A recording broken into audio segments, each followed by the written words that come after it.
अभी अगला जो सेशन है वो मैं आई कंसिडर कि everyone is here written now. अभी जो अगला सेशन है वो है रुचिता पंचभाई इनका। Ruchita Panchbhai prolific language solutions और कृष्णदेव गुरुकुल का काम करती हैं।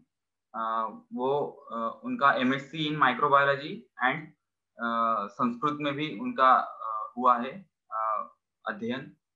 और वो भारतीय परंपरा विषय पर अध्ययन करती है और संस्कृत के क्लासेस भी ले रही है। आगे वो खुद अपना इंट्रोडक्शन भी देंगी ही। रुचिता पंचभाई का आज का विषय है भारतीय उद्योग निर्माण और पर्यावरण। तो इस विषय पर वो हमें अभी मार्गदर्शन करेंगे। तो सारे सूत्र आपके तरफ रुचिता। धन्यवाद पराग जी। कृपया आप मुझे स्क्रीन शेयरिंग की परमिशन देंगे? Yes, one minute. परमिशन दे दी है, आप देख लीजिए। जी जी।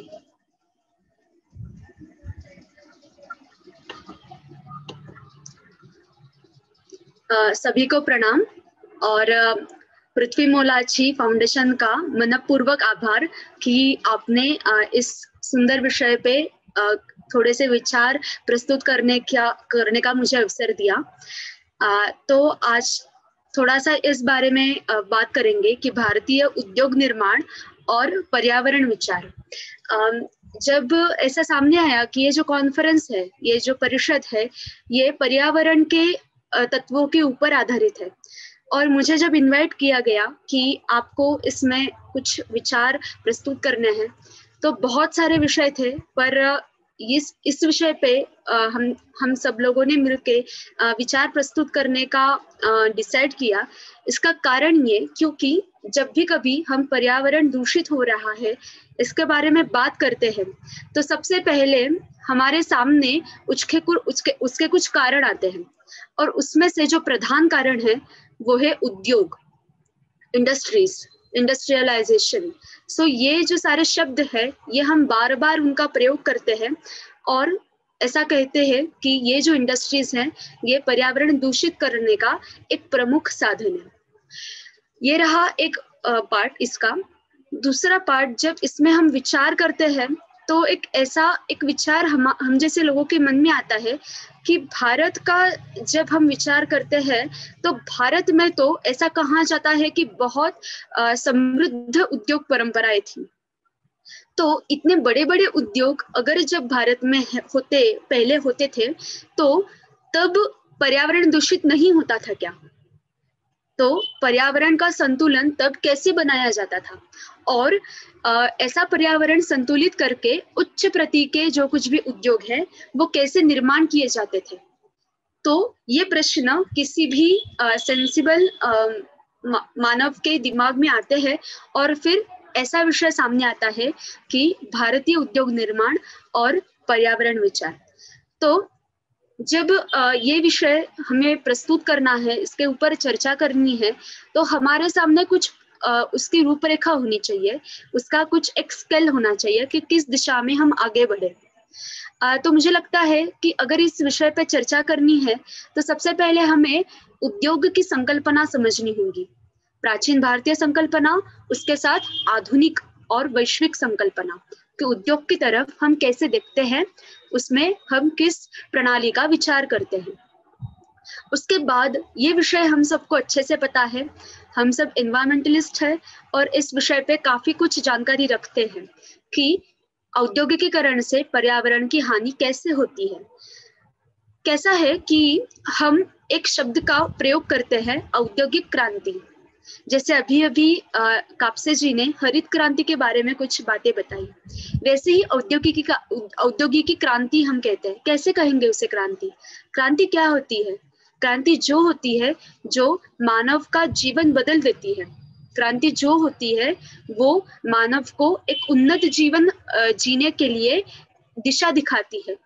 पर हरित क्रांति है या औद्योगिकी क्रांति है, उससे हमने हम उसे कहेंगे कि टेम्पररी एडवांटेज पाया है, पर उस टेम्पररी एडवांटेज पाने के लिए हमने बहुत सारा हमारा स्वास्थ्य, हमारा सारा कुछ जो संचित है वो खोया है, और उसके परिणाम इतने सालों बाद अब हमें थोड़े थोड़े दिखाई दे रहे हैं, और कुछ साल बीत जाने पर परिस्थिति बहुत भयावह हो सकती है। तो इसके आगे हमें थोड़ा सा सोचना चाहिए कि उद्योग जो है उसका भारतीय विचार क्या है, और उससे पर्यावरण संतुलन कैसा रखा जाता होगा। अब समस्या तो हमारे सामने है, सिर्फ समस्या बता के छोड़ देना ये हमारी परंपरा है नहीं। तो वर्तमान स्थिति जो कुछ भी है उसमें प्राचीन जो कुछ भी उपाय थे हमारे पास, उससे हम उसको अंतर्भाव कैसे कर सकते हैं, उनका जो करंट सिचुएशन है, जो वर्तमान स्थिति है, उसमें क्या बदलाव लाया जा सकता है, और वो भी इस तरीके से कि और कुछ हानि ना पहुंचे। तो ये हमारी इसमें रूपरेखा होनी चाहिए। और अंतिम चरण में सबसे एक थोड़ा सा छोटा सा आह्वान करना चाहूंगी, ताकि इस विषय को लेके समाज में कुछ थोड़ा सा बदलाव आ सके। तो इस रूपरेखा में इस विषय को प्रस्तुत करने में आगे बढ़ेंगे। अब सब लोग जानते हैं, सब लोग गांव से छोटे छोटे जो गांव होते हैं उनसे संबंध रखते हैं हम में से। तो सबको पता है कि जब हम ग्राम में जाते हैं तो ग्राम में अपनी एक कुछ सिस्टम होती है, वो स्वयं पूर्ण होता है, वो स्वावलंबी होता है, आत्मनिर्भर होता है ग्राम। अब उसमें क्या हो गया है कि अभी ग्राम को शहर का पानी लग गया है। बहुत सारे ग्राम ऐसे हैं कि जिनको शहर की हवा लग रही है, और फिर वो अपने पास जो है उसका महत्व नहीं समझ रहे हैं, और बिना कुछ समझे इस शहरीकरण के पीछे भाग रहे हैं। ये अलग बात है। पर ये जो स्वयं पूर्ण प्राचीन भारतीय ग्राम था वो कैसा था? वो हर एक बात में स्वयं पूर्ण होता था। पर अब हम सिर्फ उद्योग की बात करेंगे। तब ग्राम में लघु उद्योग होते थे। अब ये जो लघु उद्योग होते थे, ये लघु क्यों होते थे? क्योंकि उनका जो कुछ भी उद्देश्य था वो क्या था कि सबसे पहले मेरी आवश्यकताएं पूरी करना, मेरे साथ मेरे परिवार की आवश्यकताएं पूरी करना, और फिर उसके बाद में मेरा जो ग्राम है उसकी आवश्यकताएं पूरी करना, बस इतना ही। तो कौन सा भी लघु उद्योग है वो ये तीन बातें सिर्फ ध्यान में रखता है कि मेरी परिवार की, और फिर उसके बाद मेरा जो कुछ भी ग्राम है उसकी आवश्यकताएं मैं पूरी करूंगा, उसके आगे ज्यादा कुछ नहीं। तो लघु उद्योग ये पर्यावरण संतुलित करने का पहला, मैं कहूंगी पहली इकाई है कि लघु उद्योग। तो जब हम वैश्विक संकल्पना देखेंगे, आधुनिक संकल्पना देखेंगे उद्योग की, तब इसका जो कुछ भी ड्रॉबैक है, लघु उद्योग जो है वो नष्ट कर देने के जो ड्रॉबैक है वो हम थोड़े से समझेंगे। उसके बाद ये जो लघु उद्योग होते थे ये ग्राम में किस तरीके के होते थे? ये परंपरागत होते थे कि एक पीढ़ी से दूसरी पीढ़ी के पास ये उद्योग पास होते थे। सिलाई करना है, या फिर कोई जिसे हम वेविंग कहते हैं वो होता है, ठीक है। मिट्टी के बर्तन बनाना है, ठीक है, अलंकार बनाना है। तो ये जो सारे उद्योग होते थे ये परंपरागत होते थे कि मेरे जो कुछ भी पिताजी है उनसे बेटा सीखता था, बेटे से उसका बेटा सीखता था, और उसके जो कुछ भी स्किल्स होते थे वो पास होते रहते थे। अब पारिवारिक उद्योग का एक फायदा क्या है पर्यावरण को, कि परिवार सब कुछ उस उद्योग का जो कुछ भी रॉ मटेरियल है, उसका जो कुछ भी वेस्ट प्रोडक्ट होगा, ये सब उसका एक ऐसा एक संच बना होता है। उसका सब कुछ भी पहले से ही डिसाइडेड होता है। उसका रॉ प्रोडक्ट कैसे कितना जनरेट होगा, उसका वेस्ट वाटर और या वेस्ट प्रोडक्ट होंगे उसका क्या करेंगे, ये सब पहले से डिटरमाइंड होता है। उसके लिए अलग से सिस्टम बनाने नहीं पड़ती। और लघु उद्योग है, छोटा उद्योग है, तो वेस्ट प्रोडक्ट का जनरेशन भी छोटा ही होता है, ठीक है, कम ही होता है। और ज्यादा से ज्यादा परिवार की स्त्री उसमें इन्वॉल्व होती है।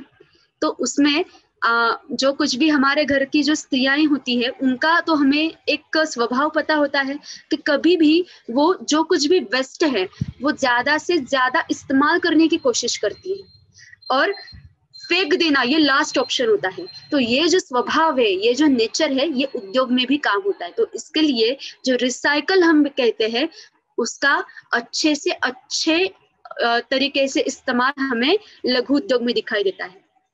फिर ग्राम कुल कैसा होता है कि इंडस्ट्रीज में मल्टी स्टेप प्रोसेसेस हम देखते हैं कि एक स्टेप से दूसरी, दूसरी से तीसरी, बहुत बड़ा यूनिट लगता है। पर ग्राम कुल में कैसा होता है कि सिर्फ कापड़ बनाना, सिर्फ सूत कताई करना, इतना काम एक परिवार के पास है।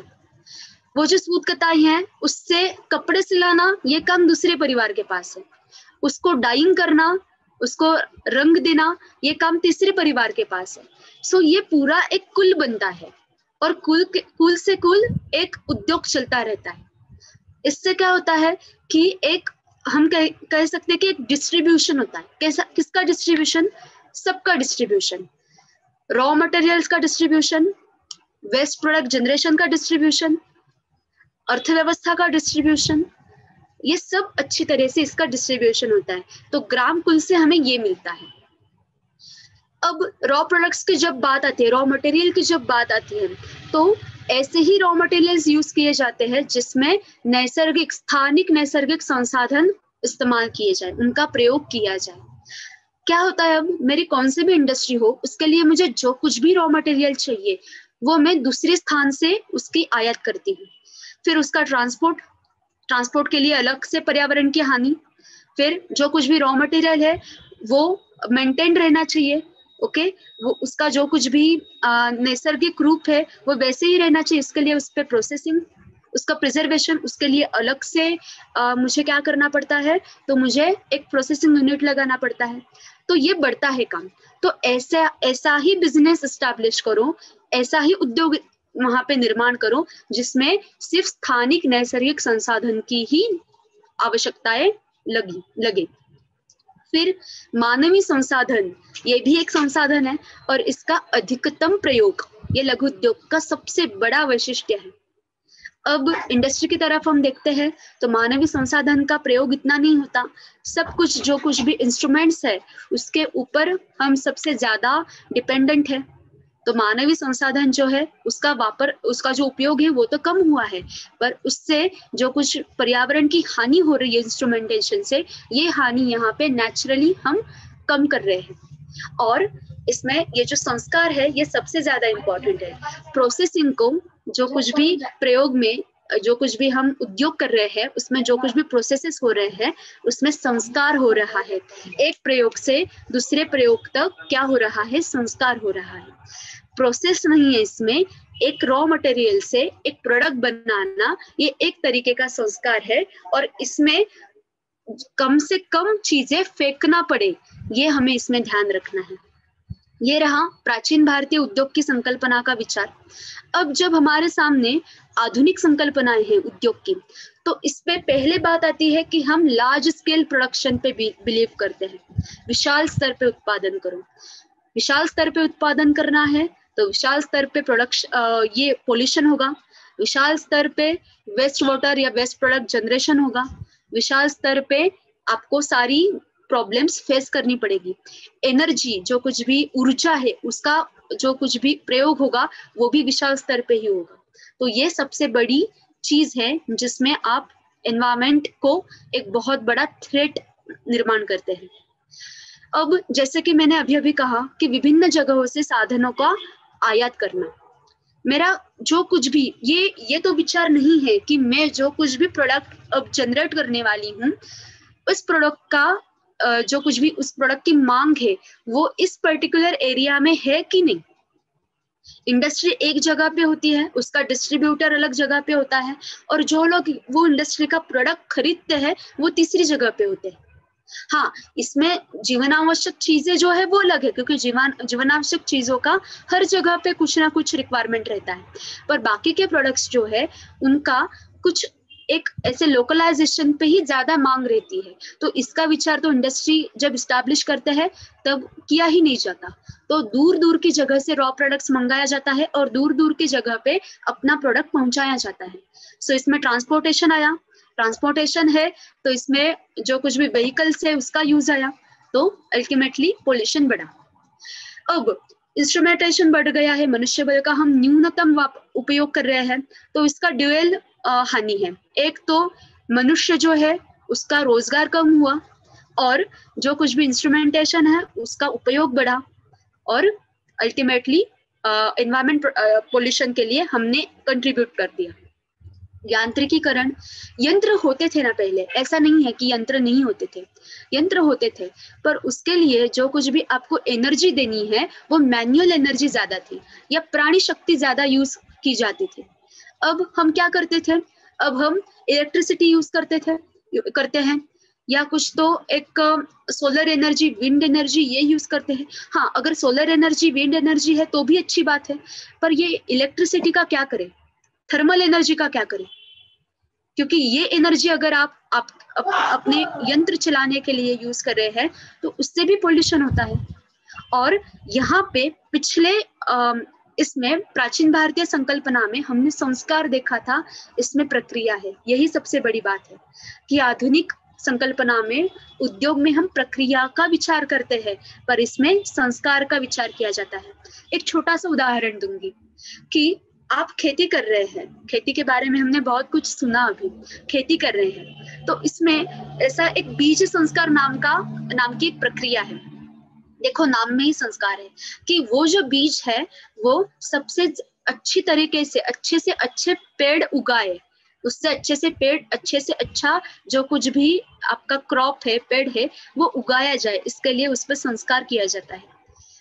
और वो संस्कार कैसा होता है, नैसर्गिक संसाधनों से ही संस्कार होता है।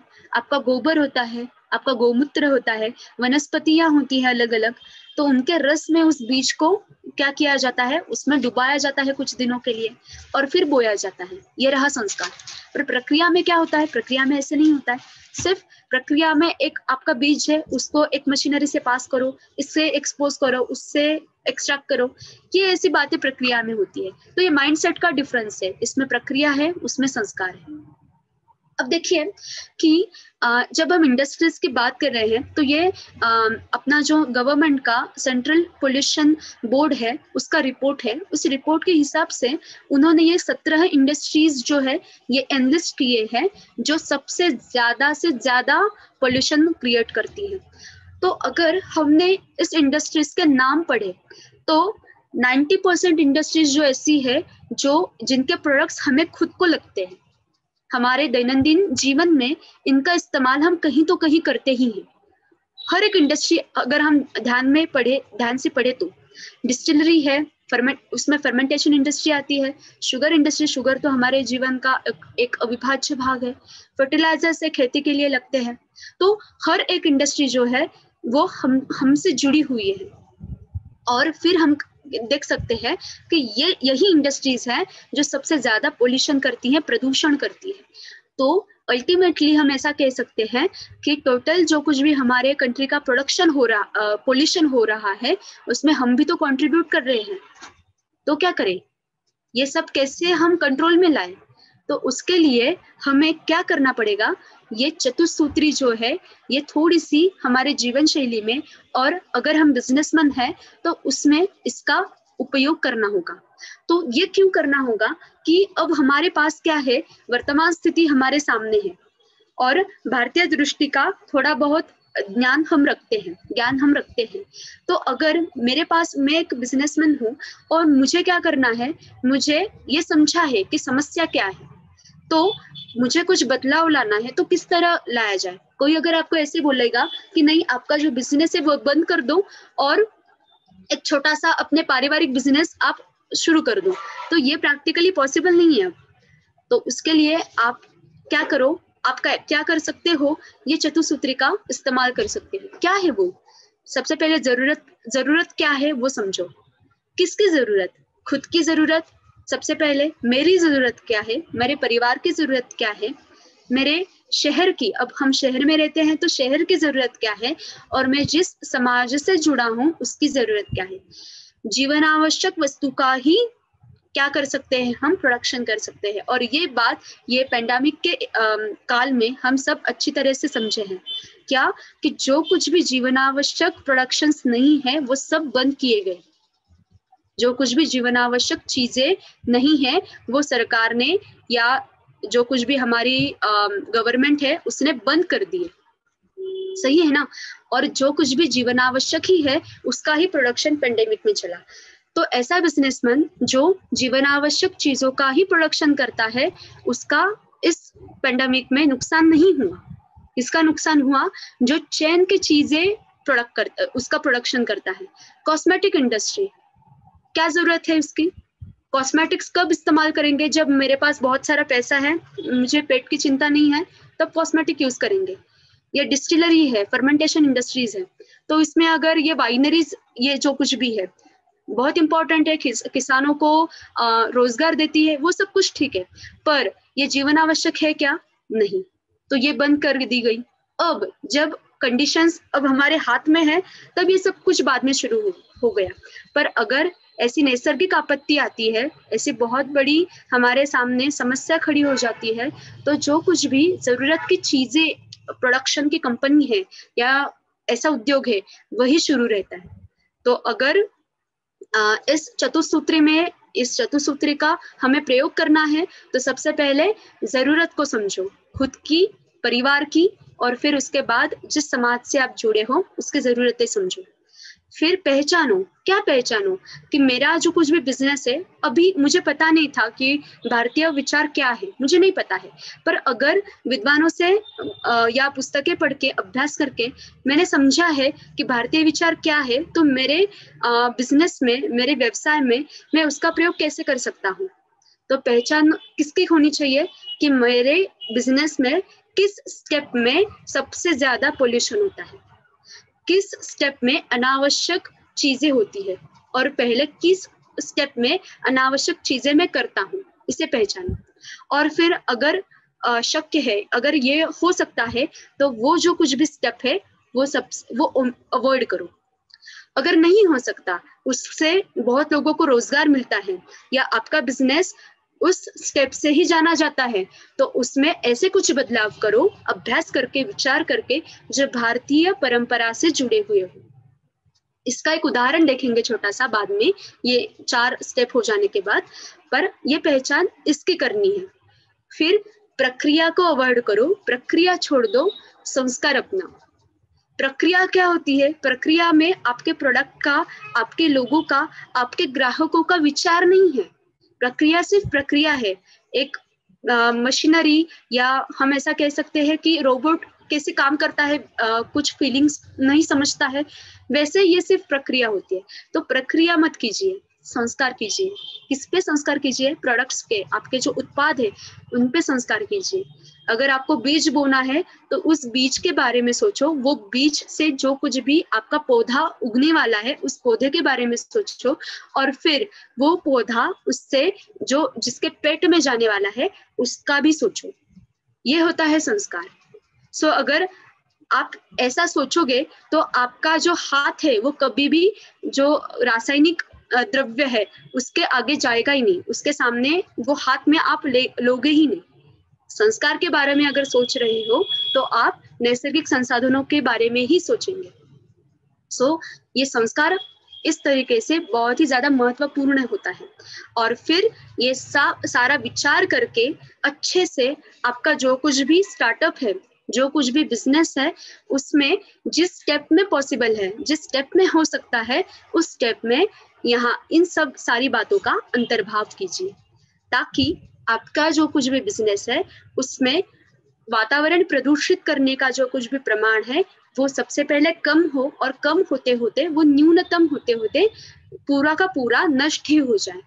तो शुरुआत तो खुद से करनी है। और अगर जब आप खुद का मॉडल बनाते हो, लोगों को ऐसे लगता है, अब मैं नासिक से हूँ, तो नासिक में लोगों की एक ऐसी मानसिकता है कि ऑर्गेनिक फार्मिंग जो होता है, तो बाकी के सारे जो कुछ भी प्रोडक्ट्स हैं उसमें ऑर्गेनिक फार्मिंग किया जाता है, पर नासिक में सबसे ज्यादा जो उत्पादन होता है वो ग्रेप्स का होता है, वाइन ग्रेप्स का होता है। ओके, वाइनरी के लिए जो कुछ भी ग्रेप्स सप्लाई होते हैं उसका उत्पादन नासिक में सबसे ज्यादा होता है। तो यहाँ पे ऐसा बोला जाता है कि इस ग्रेप्स के लिए ऑर्गेनिक फार्मिंग कुछ काम का नहीं है, हो ही नहीं सकता, क्योंकि ये जो ग्रेप्स होते हैं उनमें जो कुछ भी कीट होती है या जो कुछ भी उसमें डिसीजेस होते हैं वो होने का प्रमाण सबसे ज्यादा है। तो ग्रेप्स के लिए आप ऑर्गेनिक फार्मिंग नहीं कर सकते। तो यहाँ पे जैसे कापसे सर ने बोला कि यहाँ पे आता है अपने प्राचीन ग्रंथों का अभ्यास। उसमें कुछ बातें ऐसी है कि जिसमें ग्रेप्स का फार्मिंग कैसे किया जाता है, अच्छे से अच्छे उसकी वैरायटी कैसे बोई जा सकती है, सो इसके बारे में वहां पे अभ्यास किया होता है। तो उसका अभ्यास करके अभी के परिस्थितियों में कैसे उसका अंतर्भाव कर सकते हैं। देखो कैसे होता है कि पुस्तक में जो कुछ भी है वो वैसे के वैसे अप्लाई करना ये होशियारी की बात नहीं है, पर पुस्तक में जो दिया है वो समझना, वर्तमान स्थिति को समझना और फिर उसे अप्लाई करना, ये होशियारी की बात है। सो स्थिति समझना, वर्तमान व्यवस्था समझना, लोगों की मानसिकता समझना और खुद की कैपेसिटी समझना, ये सब करके जो कुछ भी ग्रंथों में दिया है उसका अंतर्भाव करना, ये विद्वानों का लक्षण है, ऐसा ग्रंथों में ही कहा गया है। तो ये चतुसूत्री का हमारे बिजनेस में जो कुछ भी खुद का अपना बिजनेस है उसमें कैसे अंतर्भाव किया जा सकता है, ये हर एक बिजनेसमैन की खुद की विचारों की श्रृंखला है और फिर उससे ये काम हो सकता है। सबसे पहले बार बार हम बिजनेस की बात कर रहे हैं, उद्योग की बात कर रहे हैं, पर अभी अगर हमने देखा तो हमारा जो कुछ भी बहुत सारा ग्रुप है, एक यंग लोगों का ग्रुप है, उनकी मानसिकता बिजनेस करने की है ही नहीं। सबसे पहले वो क्या करते हैं, वो बड़ी बड़ी इंडस्ट्रीज में जॉब करते हैं। तो ये जॉब की मानसिकता जो है ना, ये पहले दूर होनी चाहिए, क्योंकि अगर खुद का छोटा सा भी हो जाए, छोटा ही होना चाहिए। हमारी जो परंपरा है वो कहती है कि छोटा सा ही बिजनेस होना चाहिए, छोटा ही स्टार्टअप होना चाहिए, क्योंकि बड़ा अगर स्टार्टअप रखते हो तो आप उसमें बहुत सारी बातें हैं कि आप दूसरों का जो कुछ भी करने का एक स्कोप होता है वो छीन लेते हो, पहली बात। दूसरी, प्रदूषण में सबसे ज्यादा कंट्रीब्यूट आप ही करते हो अगर आप बहुत बड़ा सेटअप लगाते हो तो। और फिर तीसरा बात, आप लोगों को नौकर बनाते हो। अगर आपने बड़ा स्टार्टअप किया तो लोगों को स्वयं पूर्ण बनाने की कोशिश कीजिए। जो कुछ भी नेता होता है वो क्या करता है, लोगों को स्वयं पूर्ण बनाता है। नौकर बनाने भारतीय मानसिकता में नहीं आता। तो अगर आपको लोगों को कुछ देना है तो जॉब मत दीजिए, लोगों को कुछ देना है तो उनको बिजनेस आइडिया दीजिए ताकि वो खुद का बिजनेस शुरू कर सकते हैं।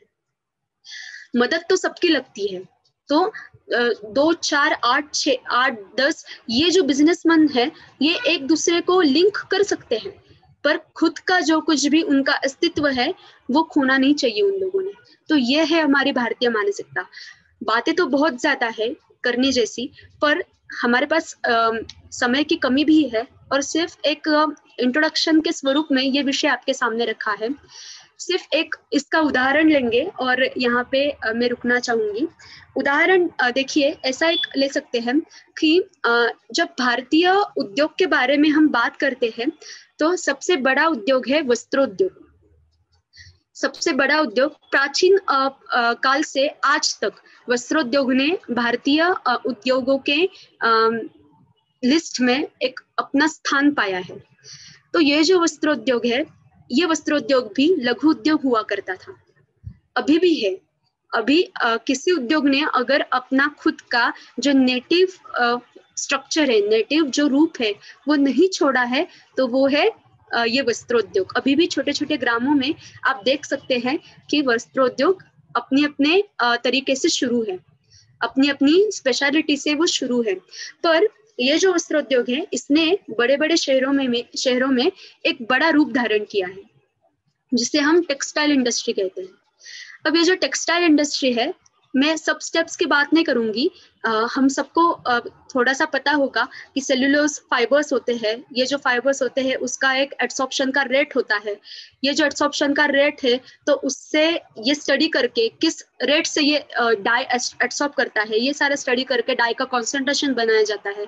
फिर मल्टीपल डाइज का सोल्यूशन बना के एक के बाद एक ये अप्लाई किया जाता है, मॉडर्न अप्लाई किए जाते हैं। तो ये सारी प्रोसेस तो हम सबको पता है, पर इसमें ये जो स्टेप है, बाकी के स्टेप्स के बारे में नहीं बोलेंगे, पर ये जो डाइंग की स्टेप है या मॉडरेशन की स्टेप है।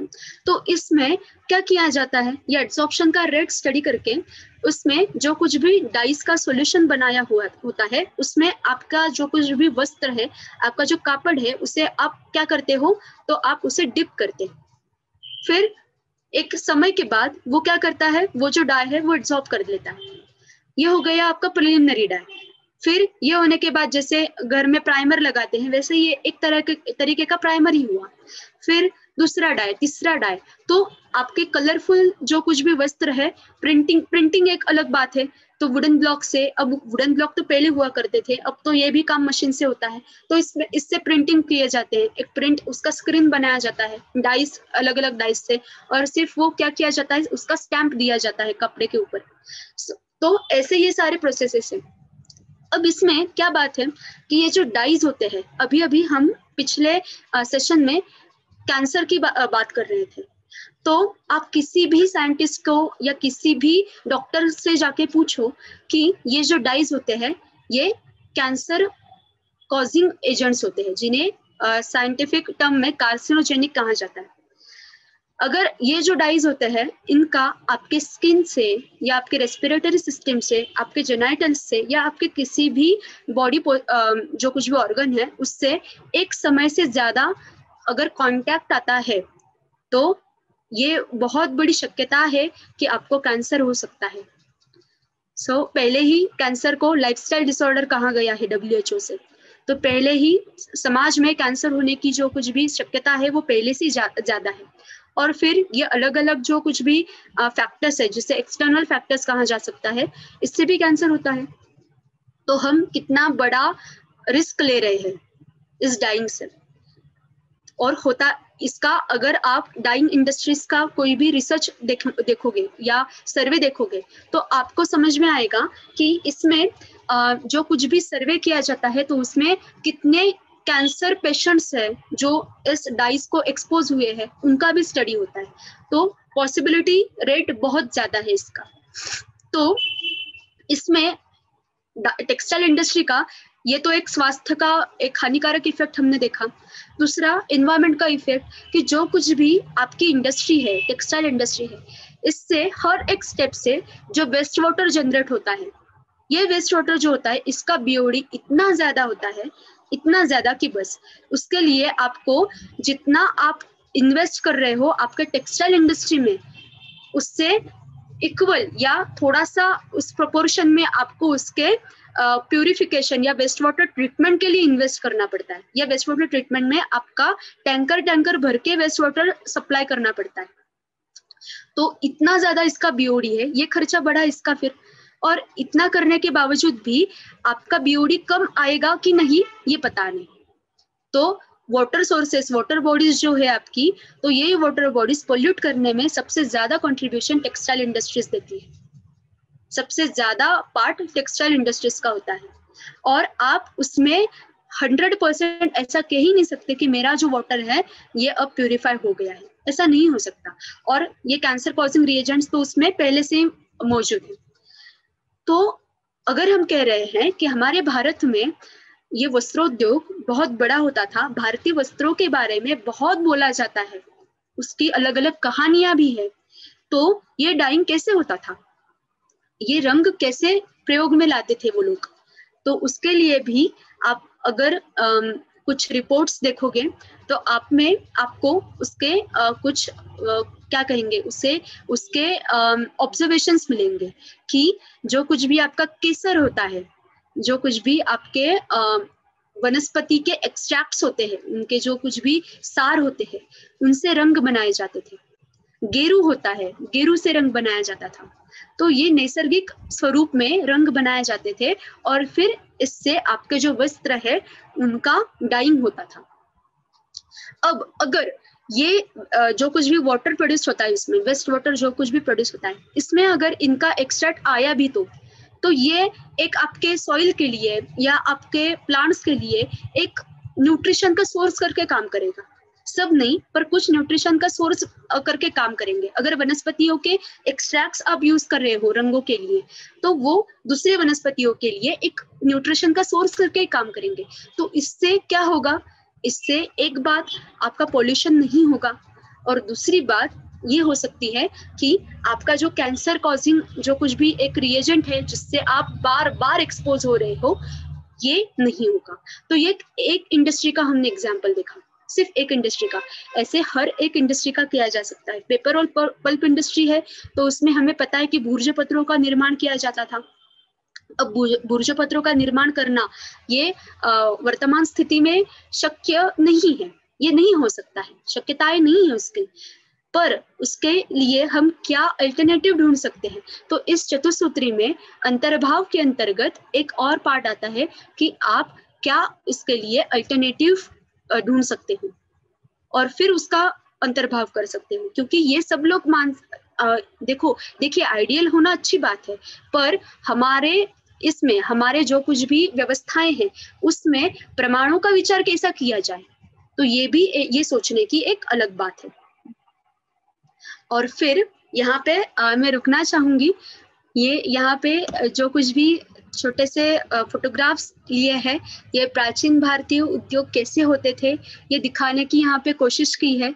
और अगर हमें एक एनवायरमेंट फ्रेंडली इंडस्ट्रीज डेवलप करनी है और हमें आगे जाना है, प्रगति करनी है, तो हमें जो कुछ भी कुटीर उद्योग है, लघु उद्योग है, या जो कुछ भी ग्राम कुल में उद्योग चलते हैं उनको सपोर्ट करना, खुद के मतलब जो कुछ भी हम प्रोडक्ट्स उत्पाद खरीदते हैं तो वो उत्पाद ज्यादा से ज्यादा इन ग्राम कुल से निगडित हो, ग्राम कुल से जुड़े हुए हो।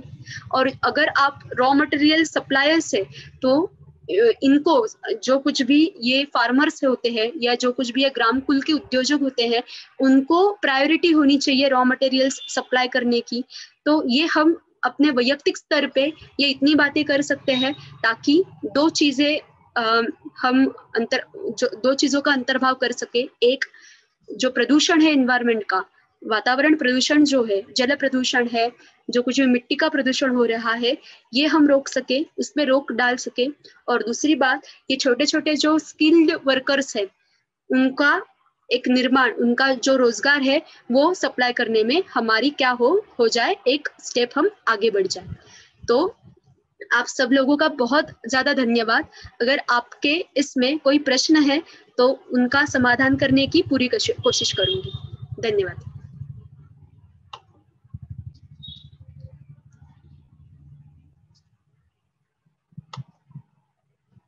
जी, आपके कोई प्रश्न है इसमें? किसी को कुछ प्रश्न हो तो वो निसंकोच पूछ सकते हो। जी रुचिता जी, मेरी आवाज आ रही है? जी आ रही है। जी, मुझे एक ऐसा प्रश्न है कि प्राचीन भारतीय संकल्पना, ये जो आपने एक्सप्लेनेशन दिया, तो वहां पे आपने संस्कार पद्धति ये बताई कि जिसमें आपने खेती के बारे में बीज संस्कार, ये जो संस्कार है वो बताया। तो इसका जो संदर्भ है ये हमें कहाँ मिलता है?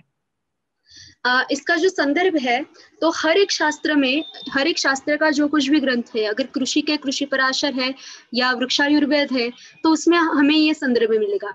रासायनिक प्रक्रियाओं के जैसे रसरत्न समुच्चय है या अपना रसायनव ग्रंथ है, रसरत्नाकर है, तो इसमें हमें इसका संदर्भ मिलेगा। तो जिस शास्त्र के बारे में आप संस्कारों की बात कर रहे हैं तो उस शास्त्रों के जो कुछ भी ग्रंथ है उसमें ये बात अवश्य कही होगी, हर एक शास्त्र में, चाहे वो कौन सा भी हो।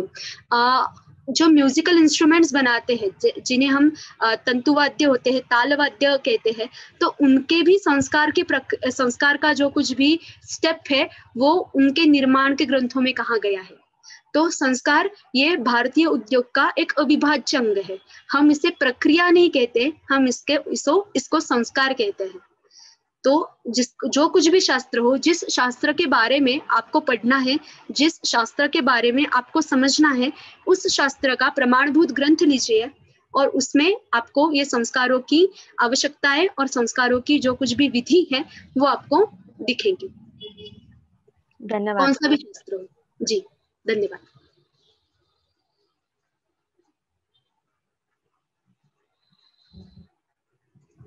एक छोटा सा प्रश्न है कि उद्योगों का अभी प्राचीन भारतीय उद्योग किस प्रकार थे वो हमने देखा।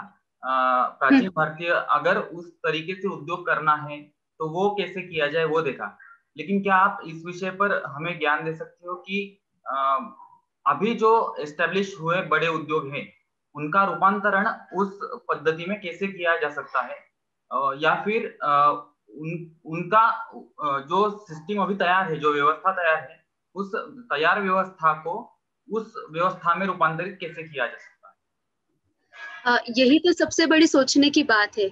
और ये जो हमने चतुसूत्री देखी तो उसका जो प्रयोग है वो इसी तरीके से होना चाहिए। क्या बात है कि एक आदमी इसके लिए काम नहीं कर सकता, क्योंकि एक आदमी को हर एक उद्योग का ज्ञान नहीं होता है कि ये उद्योग कैसा चलाए, वो उद्योग कैसा चलाया जाए, वो उसे पता नहीं होता है। तो ये जो कुछ भी जानकार या हम कह सकते हैं जो कुछ भी सेंसिटिव बिजनेसमैन है, वो सारे लोग इकट्ठा आके इस समस्या के बारे में सोचेंगे और अपने अपने उद्योगों के स्तर पे इसका अंतर्भाव करें और फिर उसका एक मॉडल बना के उसके इफेक्ट्स जो उन्हें मिले हैं उनका अच्छे से प्रेजेंटेशन करके एक मॉडल बना के लोगों के सामने रखेंगे। तो लोग फिर खुद कोई प्रक्रिया करने के जब सोच रहे हैं तो फिर उस मॉडल का अपने उद्योग में इस्तेमाल करेंगे। अब वस्त्रोद्योग के बारे में वही आदमी बोल सकता है जिसका खुद का वस्त्रोद्योग है। हम बोलेंगे तो वो सिर्फ थ्योरेटिकल बात होगी, पर अगर प्रैक्टिकली वो देखना है तो हमें ऐसे आदमी को मिलना पड़ेगा कि जिसे शायद ये पता नहीं है, पर अगर वो समझता है कि ऐसा किया जा सकता है तो फिर अगर वो उसके बिजनेस में ये इम्प्लीमेंट करने के लिए तैयार है तो उसके स्टेप्स में ये बातें इम्प्लीमेंट करके हम फिर उसका स्टडी करके एक मॉडल बना सकते हैं और फिर बाकी के जो कुछ भी वस्त्रोद्योग औद्योगिक जो लोग हैं उनके सामने ये प्रेजेंट कर सकते हैं कि देखिए इनको ऐसा इफेक्ट मिला है और अब वातावरण का प्रदूषण जो है वो भी कम हो गया है। क्योंकि हमें पता है कि इंडस्ट्री के ऊपर भी ये जो एनवायरमेंट एक्ट होता है उसका प्रेशर होता है। तो अगर वहां के फाइन है, वहां के स्टैंडर्ड्स है, ये अगर फॉलो हो रहे हैं तो इंडस्ट्री क्यों ना बोलेगी। हाँ, करप्शन अलग बात है फिर भी, क्योंकि वहां पे भी एक ये फैक्टर होता है कि एक फॉल्स रिपोर्ट सीडो रिपोर्ट बनाए जाते हैं और फिर वो सप्लाई किए जाते हैं, वो चीज अलग है। पर अगर कोई सेंसिटिव बिजनेसमैन है तो वो जरूर इसके बारे में सोचेगा। तो वस्त्रोद्योग के बारे में जो खुद वस्त्रोद्योग करता है वही सोचे, वही उसके बारे में बोल सकता है। अगर कोई पेपर एंड पल्प इंडस्ट्री बनाने वाला है, उसका इंडस्ट्री है, तो वही उस मॉडल के बारे में अपना ज्ञान दे सकता है। हम सिर्फ क्या कर सकते हैं अभी इस स्टेज में, हम सिर्फ थियरी की बात कर सकते हैं क्योंकि हमारा खुद का तो वैसा उद्योग है नहीं। पर ये विचार अच्छे से करके उसका एक थ्योरेटिकल प्रपोजल बना के या हम कह सकते हैं एक अभ्यास करके हम इन लोगों के सामने जरूर रख सकते हैं। तो अपने स्तर पे ये काम जरूर हो सकता है, ऐसा मुझे लगता है। धन्यवाद रुचिता, आपने उद्योग विषय में हमें उद्योग में लगा दिया कि हम उस विषय में विचार करें। सभी को एक चीज बताने का एक अवसर मुझे मिला है इस उद्योग विषय को ही जोड़कर।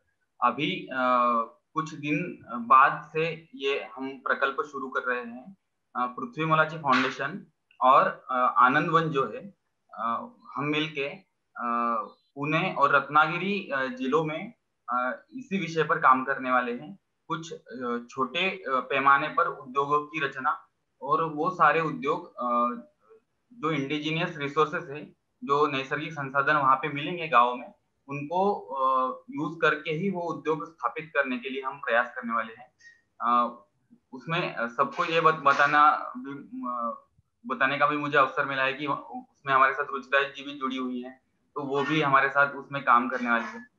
इसलिए ये प्रकल्प जो होगा उसके अपडेट्स आप पृथ्वी मोलाची फाउंडेशन के वेबसाइट पर देख सकते हो, और साथ साथ में उसके अपडेट्स हमारे सभी सोशल मीडिया चैनल्स पर हम देंगे। आज का दिन बहुत विभिन्न विषयों पर चर्चा करने का रहा।